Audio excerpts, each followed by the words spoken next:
रोहतक में महासी रेल में दीपेंद्र सिंह हुड्डा बैठकर क्या आए। रोहतक लोकसभा से भाजपा सांसद अरविंद शर्मा ने उसे ड्रामा करार दे दिया। उनका कहना है कि दीपेंद्र हुड्डा राज्यसभा के सांसद हैं। वह यह बताए कि इस कार्यकाल के दौरान उन्होंने राज्यसभा में रोहतक लोकसभा के किन प्रोजेक्ट को लेकर आवाज उठाई है। सांसद अरविंद शर्मा आज एक नए कार्यक्रम में शिरकत करने के लिए रोहतक पहुंचे।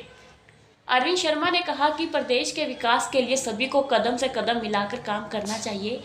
एक दूसरे पर आरोप प्रत्यारोप लगाने से कुछ हासिल नहीं होता। सांसद दीपेंद्र सिंह हुड्डा को रोहतक और हरियाणा का विकास हजम नहीं हो रहा। हरियाणा के मुख्यमंत्री मनोहर लाल व प्रधानमंत्री मोदी की नीतियों के चलते विकास के बड़े काम हो रहे हैं। विकसित भारत संकल्प यात्रा के तहत प्रदेश के सभी गांव में सरकारी योजनाओं का लाभ पात्र व्यक्तियों तक पहुंचने का बहुत बड़ा काम किया गया है। उन्होंने दीपेंद्र सिंह हुड्डा से कहा कि वह राज्यसभा के सांसद हैं और इस कार्यकाल के दौरान उन्होंने रोहतक लोकसभा के विकास के लिए कितनी योजनाएं को लेकर आवाज उठाई है, यह बताएं। साथ ही किसान आंदोलन पर बोलते हुए सांसद ने कहा कि केंद्र सरकार किसानों के प्रति काफी गंभीर है और जल्द से जल्द इस मामले का समाधान बातचीत से हो जाएगा। डॉक्टर साहब, सवाल ये है कि आप लोग दूसरे का क्रेडिट ले रहे हैं। 80 रेलवे लाइन जो भी, तो दीपेंद्र हुड्डा ये कह रहे हैं कि सारा क्रेडिट मेरा था, आपका क्या? देखिए, ऐसा है, मैंने पहले भी कहा था कि उन लोगों को समझ में नहीं आएगा कितने काम हो रहे हैं, कितने जबरदस्त तरीके से काम हो रहे हैं, और मैं फिर ऐसी बातें कहूंगा तो मुझे अच्छा भी नहीं लगता है। और जो विकास के काम हैं, विकास के कामों में हमारे को ऑब्जर्व करना चाहिए कि किस तरह से काम हो रहे हैं। माननीय प्रधानमंत्री मोदी जी के नेतृत्व में, रेल मंत्री जी के नेतृत्व में एक समयबद्ध तरीके से ये शुरू हुआ और 890 करोड़ की लागत से ये काम हुआ है। और इसमें किसी का श्रेय है, किसी का ये है, उन बातों से ऊपर उठ करके विकास के रास्ते पर हमारे को कदम से कदम मिलाना चाहिए। मैं ये पूछूं, अगर ये छोटी छोटी बातें हैं, मैं अगर बात करूं कि इन 4 सालों में सांसद रहते हुए, राज्यसभा का सांसद भी तो है ना, सांसद रहते हुए कौन सी परियोजनाओं की आवाज उठाई पार्लियामेंट में? क्या कभी बेरी के बारे में सोचा भी बेरी को भी रेलवे से जोड़ दिया जाए? क्या कुछ और योजनाओं के बारे में कुछ सोचा?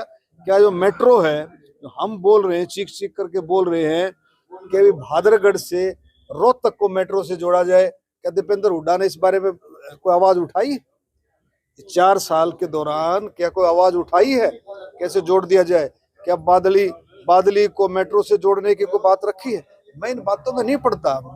हम तो बड़ी सोच के साथ चलते हैं, माननीय प्रधानमंत्री जी की सोच के साथ, माननीय मुख्यमंत्री जी के सोच के साथ, कि हरियाणा का रोहतक का विकास होना चाहिए।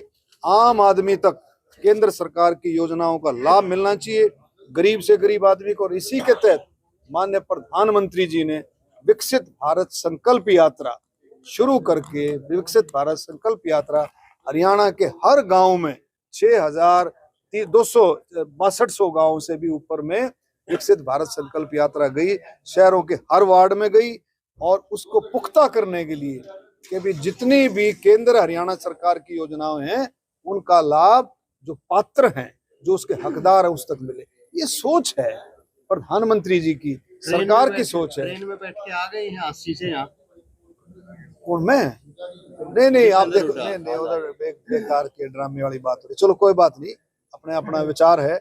दूसरी बात, जो सबसे बड़ा कल जब मैं सुबह, मैंने बताया भी आपको, तो मुझे पता लगा कि भाई ये जो ट्रेन शुरू हुई है रोहतक से हांसी वाया महम, इसमें कुछ बड़े गांव के स्टॉपेज रह गए। तो मुझे नहीं पता था, मुझे तो कल ही पता लगा। बोला जी इसने तो कैसे रह गए, फलाना रह गए, लेकिन ये कोई टेक्निकल कोई उसकी वजह से वो करवा दिए गए हैं। बहु अकबरपुर शहीद रामफल बलहारा के नाम से है, और आपका खरखड़ा और बड़म्बाद, तीनों के कल रात को ही स्टॉपेज पास हो गए हैं। तीनों जगह वो रुकेगी। उसमें थोड़ा सा समय अभी लगेगा, पास कर दिए हैं, नोटिफिकेशन हो गया है, लेकिन उसमें टेक्निकल तौर पर, क्योंकि अभी हॉल्ट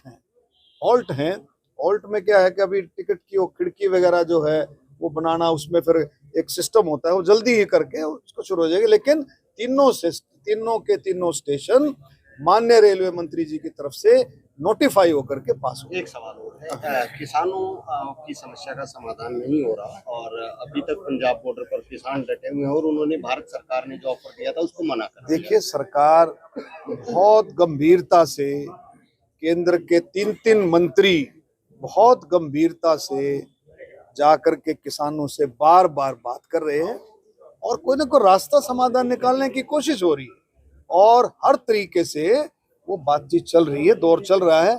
मुझे उम्मीद है कि बातचीत से समाधान निकल जाएगा, मुझे ऐसी उम्मीद है।